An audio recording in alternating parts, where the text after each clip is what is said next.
ดีทุกคนวันนี้พบกับน้องน้ำอีกเช่นเคยเนาะและในคลิปนี้ก็มาเบิ่งบุญซึ่งเฮือคือเก่านะเพราะว่ามื้อนี้ก็เป็นฮอปซิงสนะเลย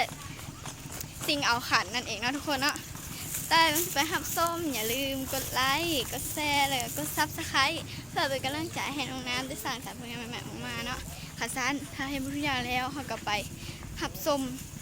หาเสียไปน้ำกัดเลยเนาะนี่ก็แม่นกองเสียเทพธิดาไรคำเด้อทุกคนเด้อวันนี้เป็นฮอปซิงเอาขันเดี๋ยวเขาก็สิมาเสียจนสุดเสียงเลยอีกจังหน่อยก็แม่นสิได้เริ่มแข่งแล้วเนาะจะเป็นอะไรเขาไปเบิ่งน้ำกันเลยที่ทางสีพายเทพธิดาไรคำกะกำลังพายเรือขึ้นไปสู่จุดปล่อยนะทุกคนเนาะจุดปล่อยก็คืออยู่พุ้นและตอนนี้ก็กำลังสิพายขึ้นแล้วเนาะทุกคน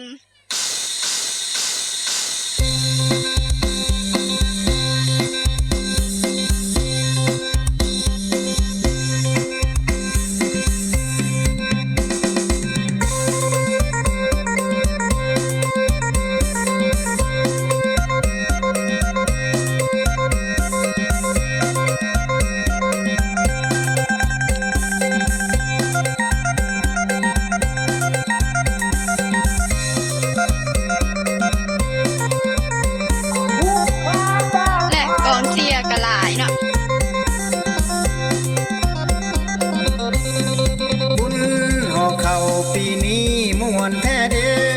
นอแคมเซมีวงดนตรีเศษนั้น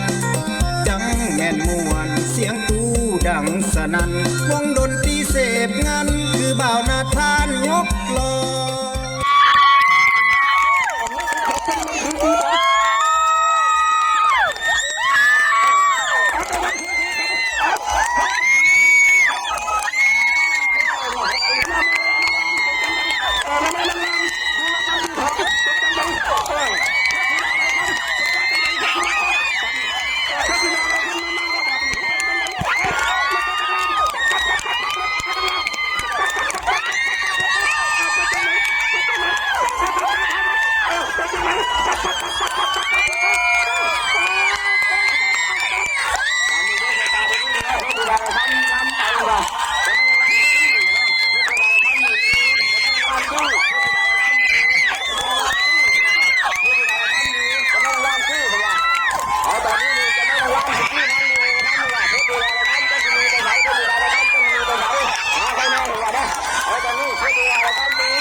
ได้แก่กับกลุ่มเรือผู้ชายคนไทยกันคือเรือเทพธิดาไรคำ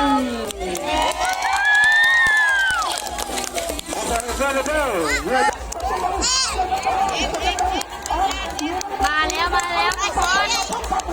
อ้าว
ขอเสียงตบมือเพื่อนจะไม่ละลายนะเรื่องการแข่งขันสนุกออกมาแล้วในห้องนี้ในระหว่างเจ้าแม่นางลานกับเจ้าพ่อนาง จ้าแม่นางรำอยู่โรงน้ำที่สองเจ้าพ่อพ่อแม่อยู่โรงน้ำที่หนึ่งเพื่อของเราเป็นใจกันคือเจ้าแม่ที่มา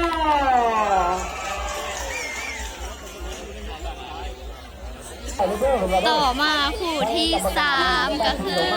เทพธิดาสายฝนกับเจ้าแม่หงส์ทองนั่นเองเนาะเดี๋ยวเขามาเสียมาถ่ายดูนี่นำกันเลยเนาะทุกคนถ่ายชมถ่ายเสียไปนำกันตอนนี้เรากำลังสีจับทุนนะทุกคนเนาะระหว่างเทพธิดาสายฝนกับเจ้าแม่หงส์ทองนั่นเองนะท่านผู้ชมโอ้นี่เดี๋ยวเรามาเปิดมาหับชมหับเสียนำกันเลยเนาะว่าทีมใดจะเข้าเส้นชัยก่อนเนาะตอนนี้เราตั้งสองลำกำลังลอยลำเข้าสู่จุดปล่อยอีกแล้วเนาะไม่เลยนะ เสียกระลายเนาะทุกคนเนาะ ก่อนเพื่อนก่อนเพื่อนเจ้าแม่ของพ่อนี่เป็นผู้บ้างานอยู่เนาะเดี๋ยวนะพี่น้องก่อนเพื่อนก่อนเพื่อนมาเดี๋ยวนี้เป็นการเดินสตาร์มือกำลังสมันเสมอกันพี่น้องว่าจังไหนเจ้าแม่ของพ่อคือว่าจังไหนเจ้าแม่ของพ่อเรื่องมาพร้อมว่าจังไหนว่าจังไหนเพื่อที่จะอะไรคนเพื่อที่จะอะไรคน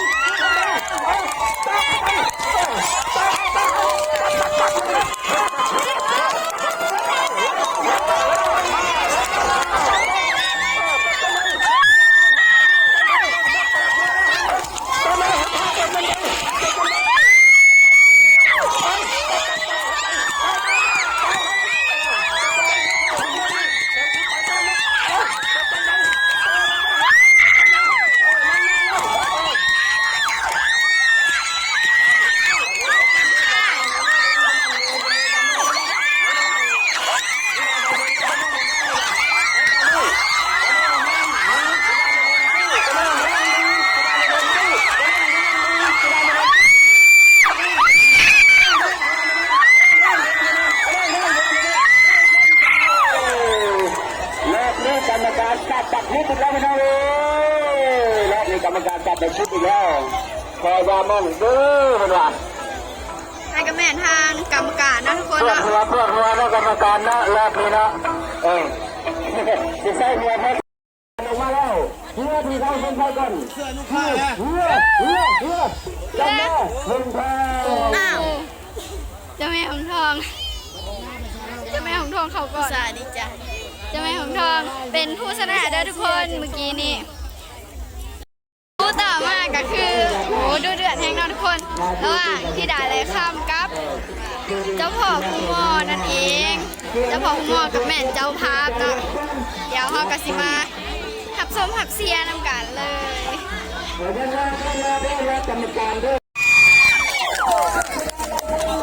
เจ้าด่าเลยค่ะเป็นผู้ชนะนะทุกคนเมื่อกี้นี่ก็คือโทรศัพท์ของน้ำฮ้อนแห้งเลยเนาะก็เลยเข้ากล้องถ่ายบ่ได้ก็ต้องขอโทษขออภัยท่านผู้ชมหลายๆเนาะแต่ว่าผลออกมาก็แม่เทพธิดาเลยค่ะเป็นผู้ชนะเลยดีใจบ้า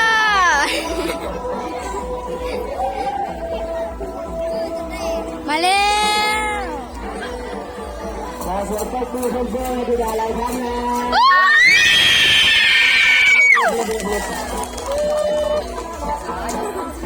โอ้มาแล้วที่เราเลยคำเก่งหลายเนาะ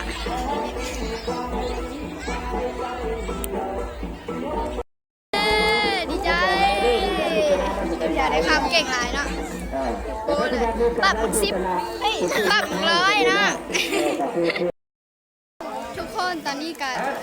เทพธิดาได้ทำกับลงไปแข่งอีกแล้วเนาะกระหาขึ้นมาเมื่อกี้นี้แล้วก็ลงไปแข่งอีกสุดนี้แม่นแข่งกับเจ้าแม่นางลาเด้อไปหับโซหับเสียนำการอิงเสร็จคือเนาะทุกคนมันขาดน้องเมีย